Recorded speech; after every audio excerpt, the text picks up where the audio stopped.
जांजगीर चांपा जिले के 6 विधानसभा को 3-3 विधानसभाओं का जिला बना दिया गया है। और जिला को लेकर आज हमने अकलतरा विधानसभा के विधायक सौरभ सिंह से बात किया। उनका कहना है कि जिला बनाने से और कार्यालय बनाने से लोगों को लाभ नहीं मिलेगा। हमारे साथ इस पूरे मुद्दे पे बात करने के लिए अकलतरा विधानसभा के पूर्व विधायक चुन्नीलाल साहू जी हैं। सर, इसको कैसे देखते हैं? सौरभ सिंह का बयान आया, हम सवेरे पहुंचे हुए थे ग्राउंड रिपोर्ट बनाने के लिए। उनका कहना है कि शक्ति विधानसभा और जितने भी छत्तीसगढ़ में जिला बनाए गए हैं, जिला बनाने से लोगों का विकास नहीं होगा। यही तो सोच में अंतर है। 15 साल की भारतीय जनता पार्टी की सरकार क्षेत्र के विकास के बारे में नहीं सोची। आज आप कह सकते हैं कि जिला का बंटवारा हुआ, ज़्यादा जिला बनाए गए तो लोगों को सहूलियत मिलेगा, नज़दीकियाँ बढ़ेंगी और दफ्तर में काम कराने के लिए, आने जाने के लिए ये तो विकास की एक कड़ी है। और निश्चित रूप से हमारे भूपेश बघेल जी की सरकार है। भूपेश बघेल जी किसान के बेटा हैं, किसानों का दर्द समझते हैं, छत्तीसगढ़ियावाद है और यही सोच करके उन्होंने ज़िले का गठन किया है। और आने वाले समय में सब सारे जगह कलेक्टर बैठ चुके हैं और क्षेत्र में विकास होगा, लोगों की सुनी जाएगी, समस्या का निदान बहुत जल्दी होगा। सर, कह रहे हैं कि जिला तो बना रहे हैं, लेकिन ये केवल लोगों को साधने के लिए है क्या? ये साधने के लिए जिला बनाया जा रहा है आपके साथ? ये समझने वाली बात है। जब कलेक्टर बैठेंगे, जांजगीर चांपा जिला 6 विधानसभा का जिला हुआ करता था, अब वो 3 विधानसभा जांजगीर चांपा जिले में आ गए और 3 विधानसभा शक्ति जिले में आ गए। तो जाहिर सी बात है, इस ज़िले में 2 कलेक्टर बैठेंगे, सारे दफ्तर अलग हो जाएंगे तो लोगों का काम जल्दी होगा, आसानी से होगा, लोगों की समस्याएं जल्दी सुनी जाएंगी। ये तो दिखता है। निश्चित तौर से ये ज़िले के अलग होने से, ज़िले के गठन होने से विकास होता है और त्वरित होता है। अब बहुत जल्दी लोगों को इसका असर दिखने भी लगेगा। सर, दूसरी बात यह है कि रोडों की स्थिति जो है अकलतरा विधानसभा की अभी की वर्तमान स्थिति में देखें तो रोडों की स्थिति जो है वह बहुत ख़राब है वहाँ की। उनको लेके बात किया गया उनसे, तो उनका कहना है कि एक रोड छोड़ करके सभी रोड अब बन चुके हैं। इसको कैसे देखते हैं? देखिए, सरकार की सोच ये है कि अच्छे सड़कें मिलें, लोगों को सुविधा मिले। और हमारे भूपेश बघेल सरकार की सोच है जो विधायक विकास निधि, पहले हम लोग जब 13 से 18 तक विधायक थे, उस समय इनका विधायक निधि का पैसा था 1 करोड़ रुपए था। आज वो राशि बढ़ा करके पहले सरकार बनते ही 2 करोड़ किया गया, फिर अभी 4 करोड़ रुपए कर दिया गया है। और यहाँ तक की स्थिति है कि प्रभारी मंत्री मद भी क्षेत्रीय हमारे विधायक हैं, उनके संसद से उनको स्वीकृत करते हैं, तो 4 करोड़ रुपया भी मिल रहा है विधायक विकास निधि में। और इससे तो विकास होना ही चाहिए, होना ही है। सरकार तो कांग्रेस सरकार है, विकास तो निश्चित है। सर, पत्र हमारे जैसे हमने बात कर रहे थे उनके रोड की स्थिति बदहाल है। उन्होंने यह तक नसीहत दे डाली कि आप मतलब ऐसा पत्रकारिता ना करें। इसको कैसे देखते हैं? पत्रकार को आईना दिखा दें।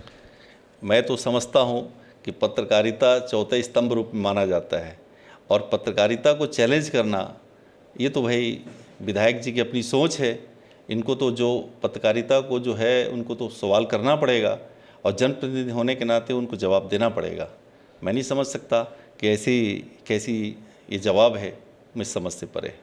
सर, देखा जा रहा है कि बेरोजगारी दर पर उन्होंने निशाना साधा, कांग्रेस पर 2500 रुपये देने की बात कही और तमाम प्रकार की प्रलोभन दे करके सरकार सत्ते में आ गई, ये कहना है।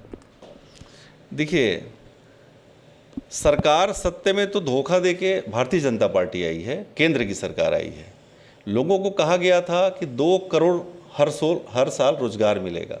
8 साल बीतने को हैं, 16 करोड़ रोजगार होना चाहिए। आप पता कर लीजिए देश में कितने लोग रोजगार मिल रहा है। बल्कि कांग्रेस की सरकार छत्तीसगढ़ में बनने के बाद आपको दिख रहा है पुलिस में भर्ती, शिक्षाकर्मी में भर्ती, सारे जगह वैकेंसियाँ निकल रही हैं। बहुत सारे रोजगार गौठान के माध्यम से छत्तीसगढ़ की सरकार लोगों को स्वरोजगार सहायता से, महिला स्व सहायता के समूह के माध्यम से सबको रोजगार मिल रहा है। यही तो है अंतर। रोजगार तो मिल रहा है छत्तीसगढ़ में, लेकिन छले तो वो गए हैं जो मोदी जी के कहने से कि 15 लाख रुपया खाते में आएगा, 2 करोड़ को हर साल रोजगार मिलेगा, वो कहाँ दिख रहा है? छले तो वो गए हैं। जुमलेबाजी की सरकार तो केंद्र की है और ये प्रतिबद्ध है। इन्होंने कहा भी था, अभी नई बात ला रहे हैं गंगा जल वाली बात।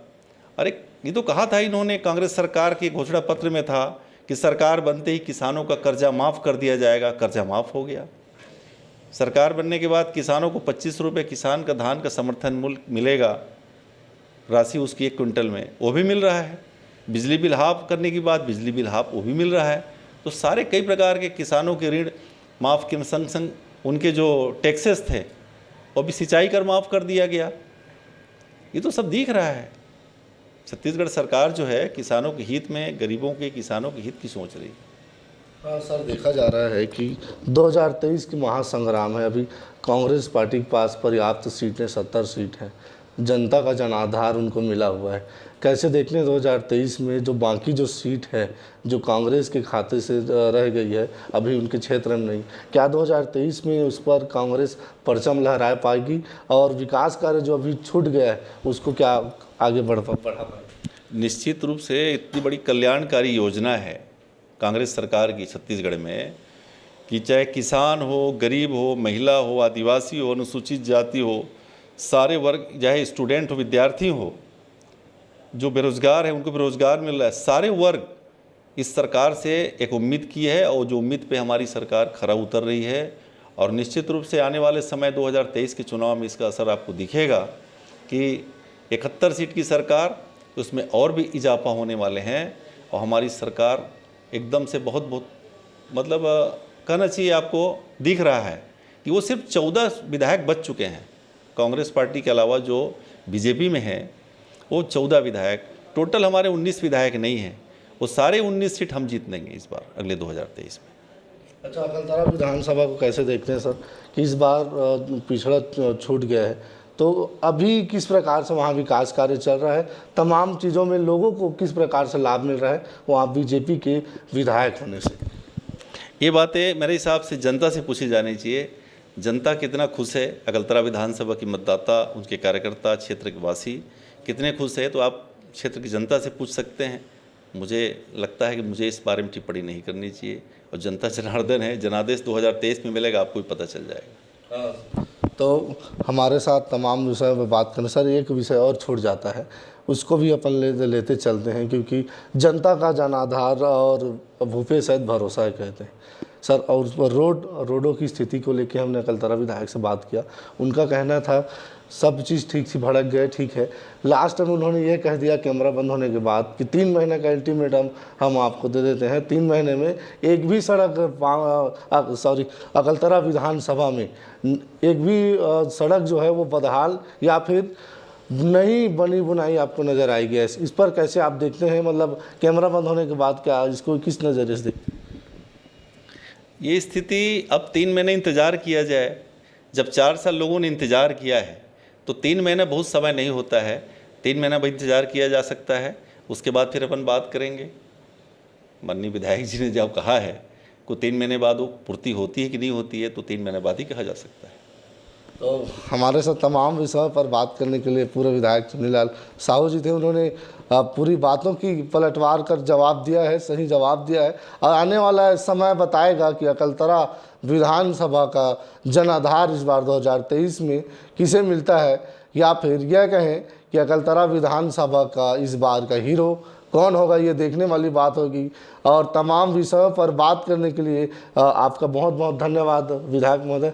और दूसरी बात यह है कि छत्तीसगढ़ में लगातार कांग्रेस की सीट बढ़ रही है, उस पर भी लगातार सियासी, और उन्होंने गंगा जल को जो बात आ रही कांग्रेस को, उनको भी उन्होंने सामने रख दिया है कि कोई छलावा नहीं है।